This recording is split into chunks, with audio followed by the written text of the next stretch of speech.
We wanted to bring you guys up together because of your great work on Bringing Back Alive. Now, and it goes right over everybody's head. I love that. Not one. What? I'm the only person who remembers Bringing Back Alive because that was actually the first time I had seen Bruce and Cindy together. Was on the ABC series Bringing Back Alive, Big Game CBS. Hunter. CBS? Yes. ABC was Tales of the Gold Monkey. There were two very similar shows on it. That's exactly right. No, but that's no, because a lot of folks got a little bit. It split the, it fractured the market. It was post-Tron. It was right after Tron. It was. So you shot Tron with a long tail process, but you guys had a lot of time to work together on Tron.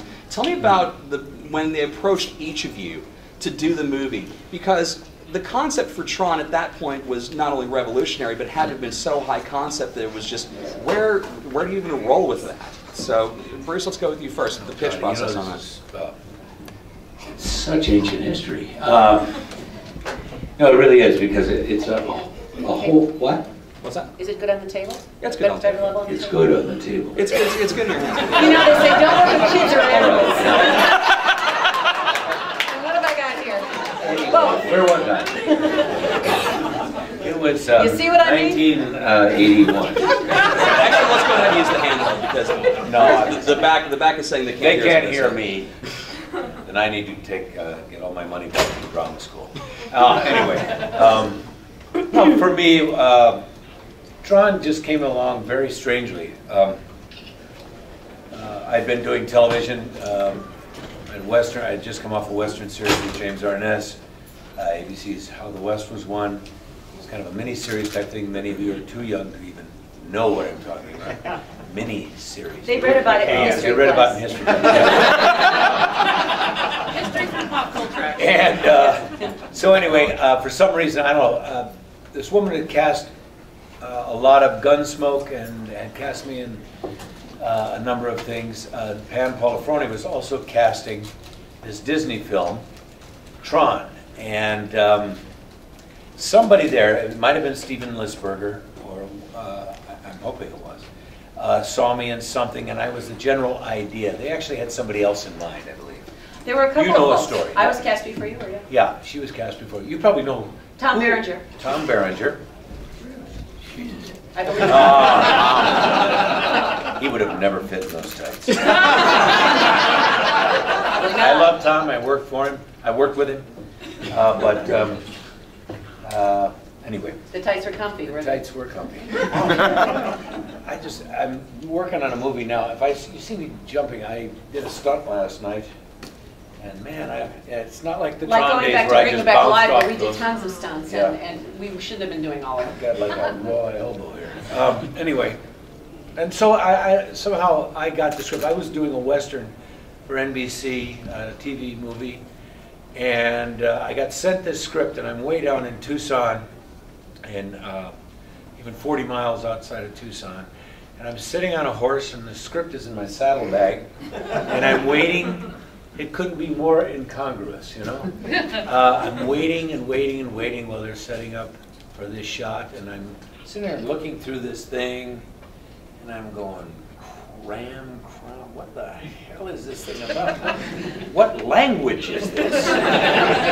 You know, remember, we did not have home computers. Nobody knew what a computer was. A cell phone was the size of a World War II walkie-talkie. The 80s, everything was big hair, everything was music, big hair bands. You know, that was basically it. And then I had to wait to go in the hotel at night, and I said, "What is this about?" They want to meet you when you get back in town. I come back to Hollywood after we're done with that picture, and I just didn't know. Now I know Jeff was already signed. He was signed before you, right? I believe so, yes. So I was a great admirer of his work as a contemporary. I think he's always been great. He is the dude. And, he is. And I'm so proud of him this year, I cannot tell you.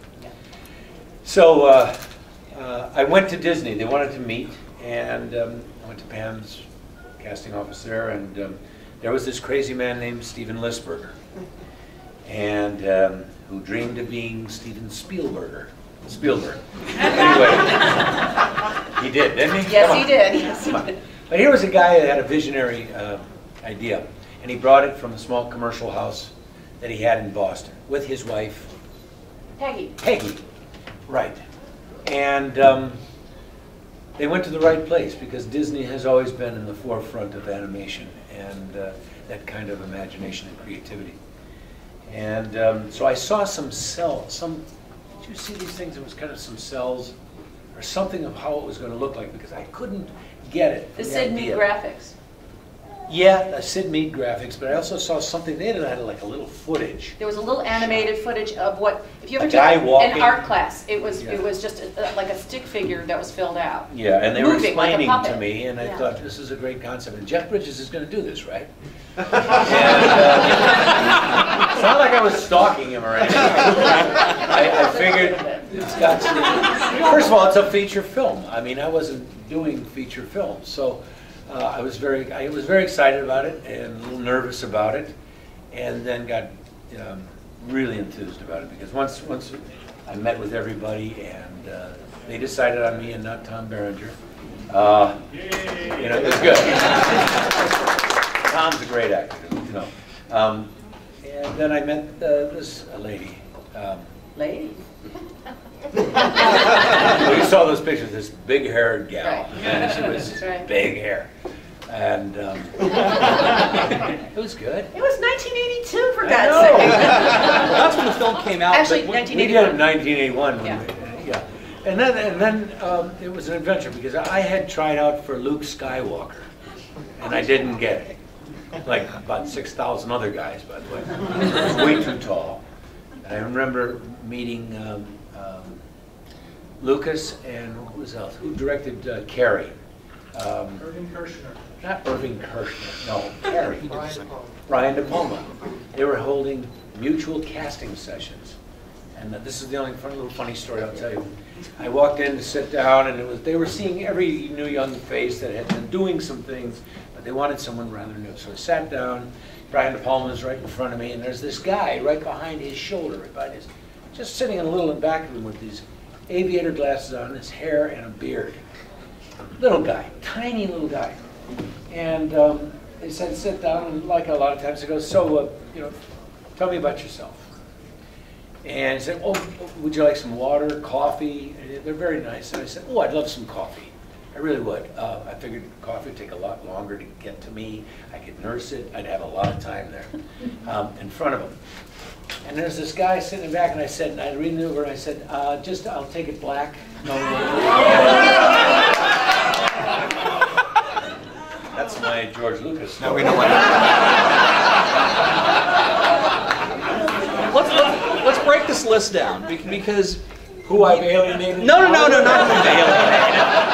I'm because you've seen the screen tests with Chris Walken in his hand Yeah, solo. I didn't even get that far. Yeah, No. and Kurt Russell also. Kurt Russell, that's I important. think, So all you alt casting fans, instead of Mark Hamill, are our lad Bruce. Yeah. wrap your cerebellum. The around reason I that. bring that up, though, is that when I saw Tron, it was every bit as new, but also it had something kind of vibrations of something from the past, you know.